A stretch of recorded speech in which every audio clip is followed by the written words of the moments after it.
શું તમે જાણો છો કે જે રીતે તમારું શરીર થાકી જાય છે એ જ રીતે તમારું હૃદય પણ થાકી જાય છે। જેમ તમને થાક પછી આરામની જરૂર છે તેવી જ રીતે તમારા હૃદયને પણ થાક પછી આરામની જરૂર છે।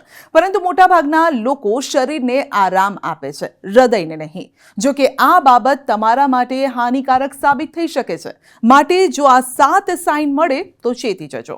જ્યારે આપણે હૃદયની વાત કરીએ ત્યારે કેટલાક ચિહ્નો જો થાય તો તાત્કાલિક ડૉક્ટરને મળવું બહુ જરૂરી હોય છે। જેમ કે લેફ્ટ હેન્ડ સાઈડ છાતીમાં દુખવું, એ દુખાવો તમારે લેફ્ટ હેન્ડ સાઈડ ફેલાય, તમારે બરડે જાય, તમને જોમાં પેઇન થાય, તમને માથું દુખે ને ચક્કર આવે, તમારું શરીર ઠંડુ પડે ને ચક્કર આવે, તમને ધબકારા વધે કે તમને અતિશય થાક લાગે, ત્યારે સમજી લેવું કે કદાચ આપણા હૃદયને કોઈક ને કોઈક તકલીફ થઈ છે અને ડૉક્ટરને મળીને એનું નિરાકરણ કરવું બહુ જરૂરી છે।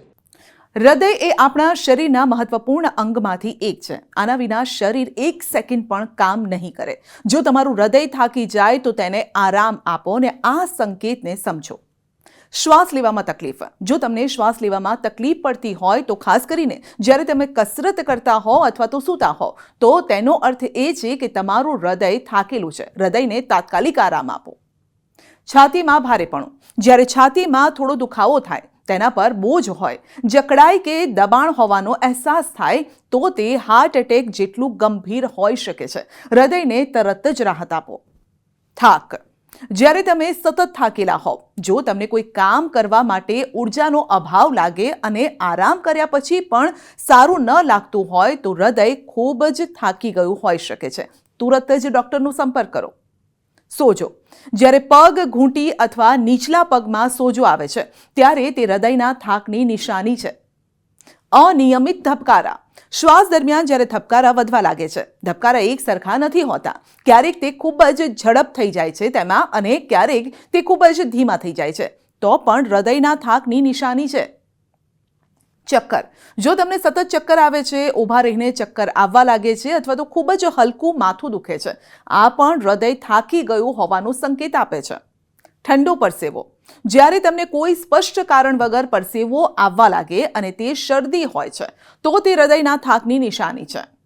હવે એ પણ જાણો કે એવી કઈ ઘડી છે જ્યારે તમારે ડૉક્ટર પાસે જવું જોઈએ। તબીબોના મતે જ્યારે તમે કોઈ પણ સાદું કામ કરો છો અને તે દરમિયાન તમને તે કામ કરવામાં મુશ્કેલી પડે છે, આ સાથે જો રાત્રે ઊંઘવામાં તકલીફ થાય તો તે હૃદયના થાકનું કારણ પણ હોઈ શકે છે। જો છાતીમાં સતત દુખાવો થાય જે થોડી મિનિટો કરતાં વધુ સમય સુધી રહે તો તેનો અર્થ એ છે કે સમસ્યા વધુ ગંભીર બની ગઈ છે। જો ત્વચાનો રંગ વાદળી થઈ ગયો હોય તો પણ તે ગંભીર સમસ્યા છે અને આવી સ્થિતિમાં તાત્કાલિક ડૉક્ટરનો સંપર્ક કરવો જોઈએ।